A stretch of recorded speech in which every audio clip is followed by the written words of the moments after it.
Carvajal me respondió que estaba conforme y que se darían 10 minutos de tiempo para que salieran de la Moneda y que pasados esos 10 minutos se iba a bombardear por aire.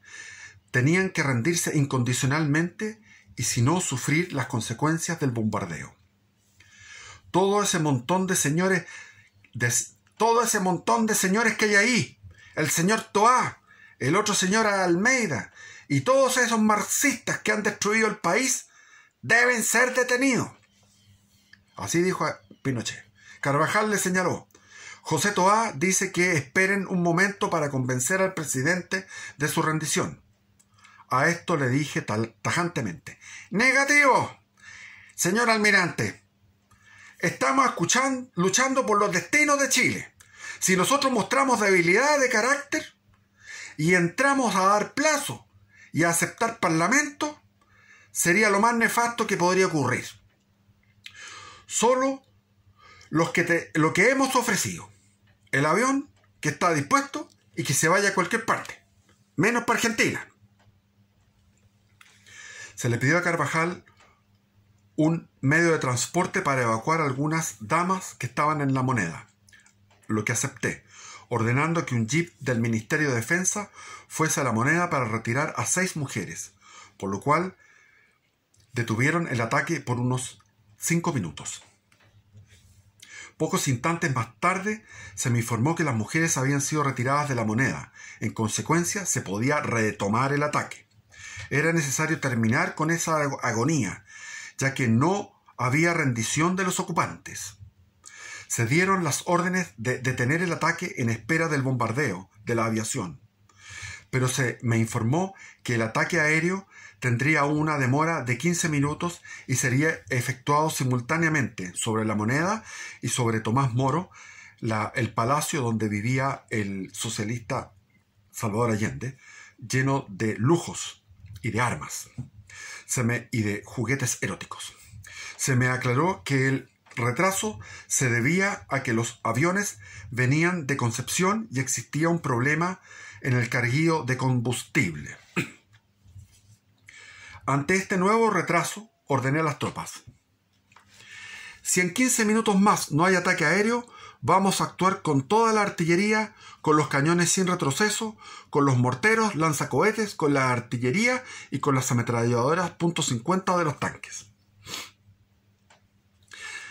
Se inició un violento fuego de artillería de los tanques. Las primeras granadas hicieron su efecto.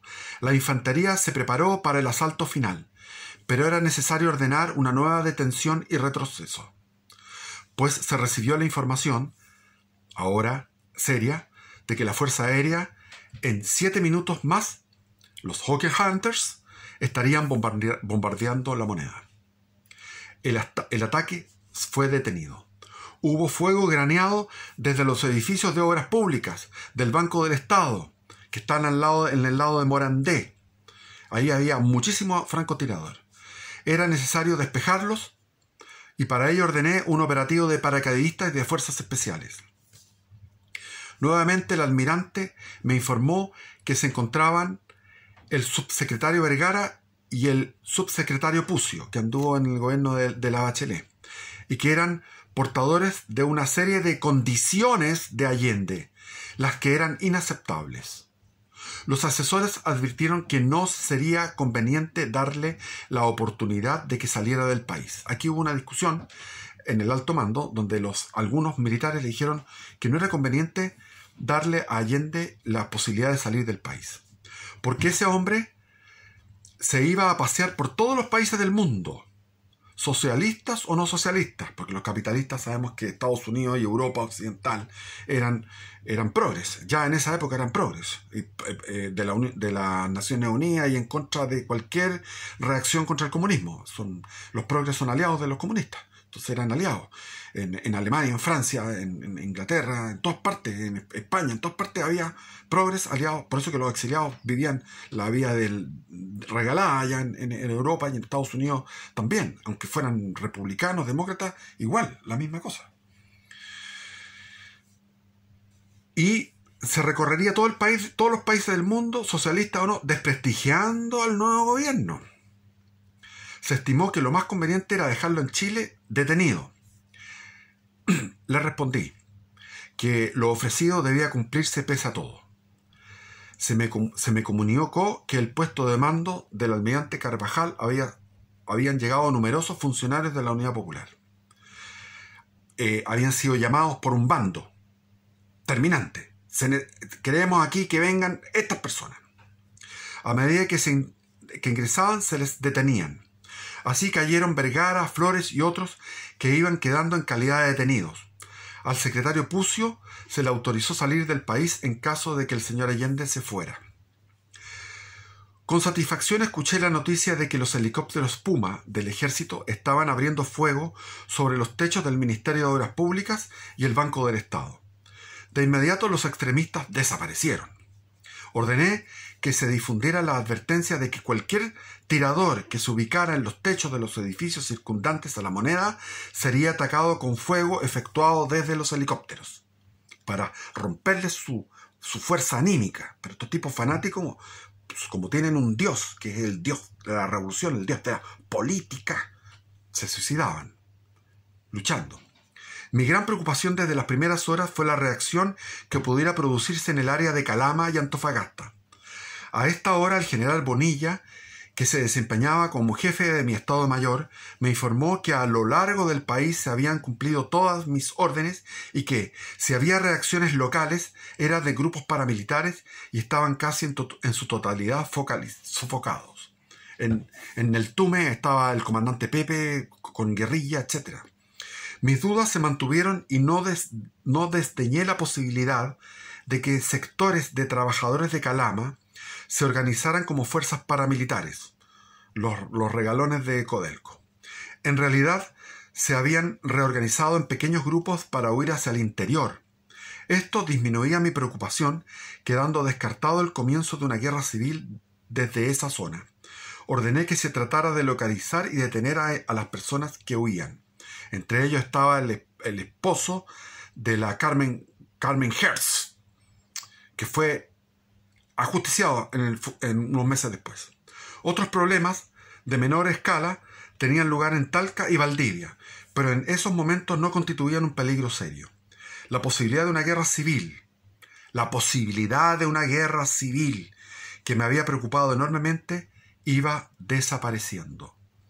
Como he señalado, la razón de mi extrema preocupación era que si los marxistas se apoderaban de algún área del territorio, ella podía servir como punto de convergencia para que sus compañeros, desplazados desde otros lugares del país.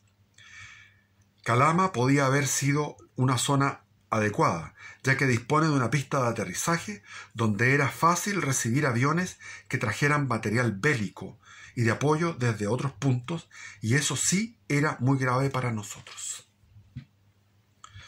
Era una preocupación de militar, hay un problema militar ahí. Minutos más tarde, un nuevo informe me comunicó que los helicópteros están abriendo fuego sobre las terrazas del Ministerio de Obras Públicas y que desde la Moneda, por Morandé 80, continúa saliendo gente con los brazos en alto. Ordené controlar minuciosamente la salida de las personas. Asimismo, se me informó que el general Lee comunicaba que la FACH pondría un helicóptero en el estadio de la escuela militar para trasladar a la familia de Allende o a él solo desde ese lugar a un aeropuerto, siempre que previamente estuviera la renuncia firmada. Existía el temor de que Allende esperara la oscuridad para efectuar alguna maniobra para escapar. Se propuso que el plazo máximo para esperar su decisión fuera hasta las 16 horas, a lo que di mi conformidad. La resolución conjunta de los comandantes en jefe y del director general de Carabineros era que después de las 18 horas nos reuniríamos todos, y se avisó al almirante José Torillo Merino, que se encontraba en Valparaíso. Nuevamente, durante cortos minutos, el fuego se intensificó. Actuaban duramente las armas de los helicópteros y de la infantería. Luego se produjo un alto al fuego en espera de la salida de Allende. El general Lee avisó que ya había enviado un helicóptero a la escuela militar a esperar a Allende. El helicóptero aguardaría hasta las 17 horas y luego se retiraría a su base. Se sintió el estridente y agudo sonido de las turbinas de los aviones Hawker Hunter y el chasquido y el humo de las explosiones. Se había producido el ataque y se había declarado un incendio en las dependencias del Palacio de la Moneda. Luego de la comunicación de que los helicópteros de la Fuerza Aérea habían abierto su fuego sobre Tomás Moro y que la Moneda había sido impactada por los cohetes de los aviones, lo que sin duda ayudaría el desenlace. Sin embargo, continuaba el fuego de armas menores y de ametralladoras en la zona del centro de Santiago. Me informaron que una destacada personalidad política había estado llamando porque deseaba hablar conmigo en el cuartel general de la Segunda División de Ejército y al no encontrarme, me había dejado el siguiente mensaje. Habla XX. ¿Quién es XX? Eduardo Frei Montalva. Dígale al general Pinochet que si me necesitan hoy en el fono tal. Una hora más tarde se replicó la misma llamada de la misma persona. Habla XX. Eduardo Frei Montalva. Mire, avísele al general Pinochet que me voy a desplazar a otro lugar. Si me necesita, me puede llamar al fono tal. Cuando recibí esta información, solo me limité a decirle al comandante que le agradeciera la llamada y le dijera que no siguiera ofreciendo sus servicios, pues no eran necesarios. Al parecer, este señor creía que el gobierno se lo íbamos a ofrecer a él en el mismo día y que él iba a hacer un discurso el mismo día, como comprobé más adelante por sus actitudes. Y también el arzobispo, el cardenal de Santiago, que le negó a la Junta Militar celebrar el Te Deum del 18 de septiembre en la catedral y tuvieron que ir a una iglesia en la Alameda. El tiempo transcurría y fue a hablar pestes del gobierno militar el cardenal por toda Europa. El tiempo transcurría rápidamente. La neblina de la mañana había comenzado a descender y a tomar el color gris oscuro. Se había mantenido el cese del fuego para dar la oportunidad a quienes resistían en la Moneda a que se rindieran. Llegó el señor Flores al puesto de mando con el ministro de Defensa a pedir, comillas, condiciones decorosas para entregar a los miembros del gobierno de la Unidad Popular, cierre comillas. Este señor Flores, Fernando Flores, yo lo conocí personalmente, se transformó en un millonario en Estados Unidos, se exilió en Estados Unidos y se transformó en un empresario millonario y después fue senador por el PPD y quiso ser presidente de la República. Yo fui a su proclamación que se hizo en el Diego Portales y bueno, no encendió porque no tenía carisma el hombre. La respuesta fue tajante de Pinochet. Solo se le respetará la vida. Todo lo demás es incondicional. El comandante en jefe del Comando de Institutos Militares nos comunicó que desde la embajada cubana se había disparado con ametralladores a nuestras tropas.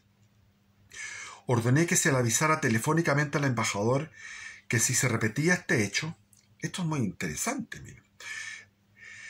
Desde la embajada cubana se había disparado con ametrallador a nuestras tropas. ¡Wow! Ordené que se le avisara telefónicamente al embajador que si se repetía este hecho, debería afrontar las consecuencias, tales como el asalto de esta sede y su destrucción, aunque después se produjeran problemas internacionales, y que, además, disponían de un avión para salir del país, pues con esa nación, con Cuba y con Fidel, rompíamos relaciones en forma automática. Mismo 11 de septiembre. Esto a las 11 de la mañana. Hubo una comunicación urgente del general Palacios, quien estaba al mando de las fuerzas donde estaba la escuela de infantería, informando que ya se encontraban dentro de la Moneda. A las 12. El almirante Carvajal me comunicó que Allende se había suicidado. Ahora era urgentemente necesario preocuparnos qué se iba a hacer con los restos de Allende. Le indiqué al almirante Carvajal que, a la brevedad posible, los médicos jefes del Servicio de Sanidad del Ejército, de la Armada y de la Fuerza Aérea, y el jefe del Servicio Médico Legal de Carabineros, más el médico legista de Santiago y notario, examinaran el cadáver de Allende y certificaran la causa de su muerte, con el fin de evitar que más tarde se pudiera imputar a las Fuerzas Armadas que lo habían asesinado. Esto interesaba hacerlo cuanto antes. Le agregué al almirante: usted comuníquelo a las respectivas instituciones. Además, debe levantarse un acta de la cual ha sido encontrado. Dispuse que la reunión de los comandantes en jefe y el director de Carabineros se realizara en la escuela militar a partir de las 18:30 horas, con la intención de dar un comunicado a la ciudadanía, por la televisión y por radio. La relación que hizo el general de brigada Javier Palacios de su entrada a La Moneda dice así. Así habla el general Javier Palacios. Comillas, habla Javier Palacios. Después del bombardeo efectuado por la Fuerza Aérea, se ordenó romper el fuego con los tanques del lado sur de la unidad blindada que rodeaban La Moneda. Terminado el fuego de las armas pesadas, dispuse a avanzar a las tropas de infantería y otras que estaban bajo mi mando en una operación tenaza para entrar y conquistar el palacio. A la cabeza de parte de estas fuerzas logré entrar al palacio alrededor de las 2 de la tarde por la puerta de Morandé 80. Esa puerta se fue suprimida y después Ricardo Lago la abrió con pompa y ceremoniosidad, ritual religioso. Abrió la puerta de Morandé 80 para llorar y conmemorar. En esta aproximación, que fue la parte más dura de la operación, recibimos fuego de armas automáticas de francotiradores que disparaban desde los vecinos edificios. En el momento de entrar por Morandé 80, se veía izada una bandera blanca en una pequeña asta, la que posteriormente resultó ser el delantal de un médico, puesto por la propia Payita, que era la amante, por orden del señor Allende. La amante de Allende se llamaba Payita. En esos instantes salían del edificio un número aproximado de 30 civiles, todos ellos miembros de la Guardia Personal y muchos médicos, los que se rindieron ante nuestras tropas. Al subir al segundo piso de La Moneda, estaba ya transformada en un infierno por los efectos del incendio. Paralelamente a nuestra llegada recibimos disparos sorpresivos de tiradores emboscados en algunas oficinas. Mi impresión más profunda y fuerte fue ver incendiarse y destruirse el Salón Rojo y el gabinete presidencial, del cual solamente alcanzamos a salvar la réplica de la espada de O'Higgins. En uno de esos momentos fue cuando recibí un rebote de disparos hechos por estos francotiradores emboscados de la Guardia Personal de Allende, interponiéndose entre el tirador y yo, salvándome milagrosamente un oficial del regimiento Tacna, quien, a pesar de también quedar herido, me salvó la vida. Al continuar nuestro avance en el interior de La Moneda y abrir la puerta que daban al acceso al Salón Independencia, salón privado del presidente, nos encontramos con el espectáculo del señor Allende muerto, sentado en un sofá, con los efectos de 2 tiros que él mismo se había disparado, colocándose la metralleta, regalo de Fidel Castro, bajo la barbilla, lo que le produjo una muerte instantánea. De 2 tiros. Apretó el gatillo, salieron 2 tiros. Al entrar a dicha sala, encontramos un hombre joven que, al ser interrogado, dijo ser el doctor Gijón, que atendía los servicios médicos de la presidencia. Sintió los disparos hechos por el señor Allende en los momentos en que abandonaba la sala y volvió, pudiendo comprobar que después de haberles ordenado que se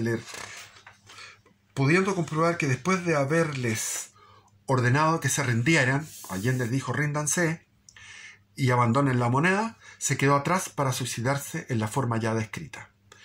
Debo confesar que no conocí a Allende por la forma pobremente vestido en que se encontraba y por las características del suicidio, que prácticamente le partió la cabeza en 2. Tenía las manos llenas de pólvora, producto del uso de las armas que había disparado personalmente desde las ventanas de La Moneda contra nuestra tropa. A su lado había una máscara de gases y un casco que, me informó el doctor Gijón, había utilizado durante todo el tiempo. De inmediato dispuso una guardia en dicho salón, impidiendo la entrada de toda persona, militar o civil, hasta la llegada de los médicos ordenados por usted, la policía técnica de investigaciones, el notario y los especialistas en el servicio de inteligencia militar. Realizado esto, y habiendo pedido con urgencia la concurrencia del cuerpo de bomberos, dispuse la recolección de todo el armamento y elementos de combate que en enorme cantidad fuimos encontrando y que la ciudadanía pudo apreciar al haber sido fotografiado de inmediato por los diversos periodistas en el lugar mismo de los hechos. Pero no permití, por razones obvias, fotografiar el cadáver del señor Allende, excepto a los servicios de policía técnica ya indicados. Posteriormente, una vez efectuado el análisis correspondiente, se dispuso su envío en una ambulancia al hospital militar, en cuyo recinto le fue practicada una autopsia y un estudio detallado a cargo de 4 jefes de sanidad de los servicios de las Fuerzas Armadas y Carabineros. Mientras esperaba la llegada de los médicos, se cubrió el cadáver, por no disponer de otros elementos, por un chamanto que se encontraba en el salón donde sucedieron los hechos. Simultáneamente comuniqué por radio al cuartel general de la Comandancia de Guarnición el siguiente mensaje: misión cumplida, moneda tomada, presidente encontrado muerto. Aquí se pueden ver que había un respeto a la dignidad presidencial de parte del mismo Pinochet y de parte del general Palacio y otros. Los restos de Allende fueron sacados del Palacio de la Moneda, que aún ardía, y llevados al hospital militar para su autopsia. Mientras tanto, la batalla de Santiago arreciaba y las tropas recibían intenso fuego de los edificios colindantes a la Moneda. Este hecho enardecía a las tropas, que respondían el fuego sin vacilar. En diferentes lugares de la ciudad había choques con los paramilitares y los guerrilleros del MIR, a lo que nuestras tropas respondían eficazmente. Posteriormente se inició una dura labor de limpieza. Sin embargo, en esos momentos no recibimos de los cordones industriales ninguna de las reacciones con que tanto nos habían amenazado. Sin embargo, hubo, y lo narra Más Allá, hubo enfrentamientos en los días posteriores. Estamos hablando que hubo 3 meses de enfrentamiento, hasta diciembre del 73. Mientras se desarrollaba la batalla de Santiago, en Valparaíso y Talcahuano, la Armada, el Ejército, la Fuerza Aérea y Carabineros procedían a ocupar las intendencias y las gobernaciones y a detener a los grupos de extremistas que se presentaban a la lucha o se entregaban. A continuación, la actuación de las fuerzas en Valparaíso, bajo las órdenes del vicealmirante don José Toribio Merino Castro, permitió una rápida ocupación de la ciudad y luego el control de los violentistas que presentaban alguna resistencia. Recuerdo cómo sentí esos momentos cuando la liberación de Chile estaba cumplida, así como la liberación de nuestras conciencias, de aquellos pensamientos que nos agobiaban. Todo estaba consumado. Un nudo en mi garganta se apretaba y solo atiné a decir con la fuerza de mi corazón: ¡Viva Chile! La patria se ha salvado. Eso es. Bendiciones. Viva Cristo Rey. Vuelvo a decir que vean el programa de Alexis López Tapia. El domingo es un canal de YouTube que se llama RST Chile. RST Chile. Alexis López Tapia es un analista político. Yo comparto con él 100% su análisis. Estamos en una revolución en curso. El objetivo de desprestigiar al gobierno militar, el objetivo de tener a los militares de aquellos tiempos, a estos héroes, encerrados de por vida hasta el final, el objetivo de negar la modificación a la Constitución, de que a los 75 años puedan volver a su hogar, y eso para todos los reos, pero con la hazaña, con el odio para estos antiguos eran tenientes. El objetivo es para que no haya un levantamiento armado de las Fuerzas Armadas de Chile. Esto es una actividad de todos los medios de comunicación, completo, de toda la cultura chilena, del teatro, del cine. Salió en Netflix una película ahora, etcétera. Y esto es una acción internacional para suprimir la soberanía de Chile. Por lo tanto, esto es importante, decir cómo fue la realidad de ese día y la realidad de los días que siguieron. Para eso están estos otros que yo les mostré, estos otros libros, que no tengo tiempo para leerlos. O sea, sí tengo tiempo, pero no tengo los medios, porque no tengo full internet. Necesito un full internet. Y si alguien sabe cómo poder financiar acá, no tengo esa plata. Yo necesito tener un canal con full internet. Estoy fuera, vivo fuera de la ciudad. No tengo para eso y necesito eso. Bueno, es difícil porque en la derecha nadie se cuadra con nadie. No hay una mezquindad total. En la derecha son mezquinos, esa es la verdad. No digo somos, porque yo no sé, pero son mezquinos, muchos. Antiguamente, en aquellos tiempos, la derecha se cuadraba y pagaba, financiaba a los camioneros en su huelga, haciendo ollas comunes para que se alimentaran. Financiaban las candidaturas de Jorge Alessandri. Ahora nada. ¿Por qué? Porque primero no hay derecha. Y los que somos nosotros, los que representamos la verdad histórica, no estamos financiados. Yo tiro esto. Es como tirar una botella en el mar. Yo tiro la botella con el mensaje: ayúdenme, necesito el sistema Elon Musk para el sistema satelital. Creo que son 70.000 pesos mensuales. Que creo que la instalación son 400.000 pesos, etc. Y tiro la botellita cerrada para el océano. Alguien la encontrará. Si no, voy a seguir así. Pero me encantaría poder tener así, para poder leer realmente en profundidad, los que quieran instruirse, porque estos libros no están en cualquier parte, estos libros han sido suprimidos. Estos libros se compraron en la Feria del Libro en la década del 90, cuando Pinochet estaba vivo. Ahora ya no están, etcétera. Tengo aquí un montón de libros, me gustaría explayarme. Soy un jubilado y podría hacerlo, pero como soy jubilado, la jubilación no me alcanza. Primera vez después de 3 años, de estar con este canal, primera vez que alguien me dio una donación. Fue un joven que está en Buenos Aires, que se llama Eduardo, y me dio 29.000 pesos. Y me ayudó.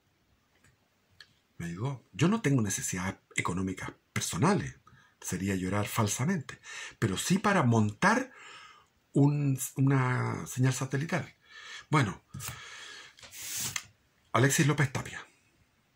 Aquí el Partido Comunista está gobernando Chile y tiene un objetivo, y el objetivo es el poder total, y lo están logrando.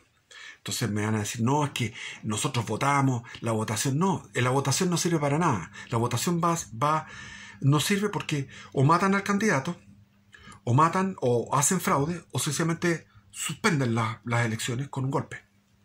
O sea, las elecciones, el votópata, el que va por el voto, y siempre piensa que el voto y su colaboración con la política así y a votar, no es suficiente, porque aquí lo que viene es estamos en una ofensiva guerrillera, en una ofensiva cultural tremenda.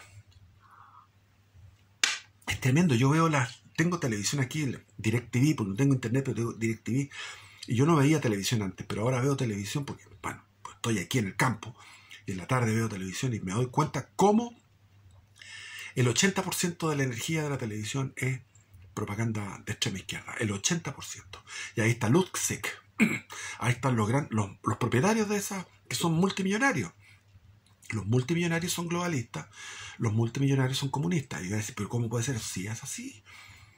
Yo estuve leyendo un libro muy interesante sobre las Naciones Unidas. Las Naciones Unidas fueron formadas por comunistas millonarios. Eran distintas agrupaciones secretas durante la primera mitad del siglo XX que fueron trabajando, que eran como masones. Estaban relacionados con la masonería, pero no eran masones, sino que eran comunistas, pero comunistas multimillonarios que fueron creando lo que se llamó las Naciones Unidas.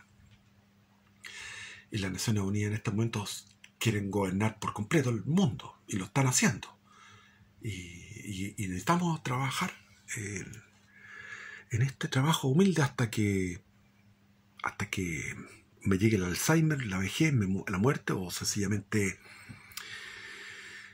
nos maten, nos supriman, nos cancelen, nos borren, o llegue nuestro Señor Jesucristo a arreglar esto y meta en el infierno a todos los comunistas, porque yo no creo que ningún comunista se salve. Agradezco a Pedro Pull el haber hecho esa interpelación al ministro Marcel, fue muy buena interpelación, fue muy buena la nota ahí. Se ha difundido harto, está ganando popularidad Pedro Pull con ese tipo de acciones. Y yo hice bastantes cosas así, les podría contar el día de furia, o la semana de furia que tuve yo. Lo dije en algunos videos anteriores, pero hay que hacer eso, hay que enfrentar a estos gallos. Bendiciones, viva Cristo Rey.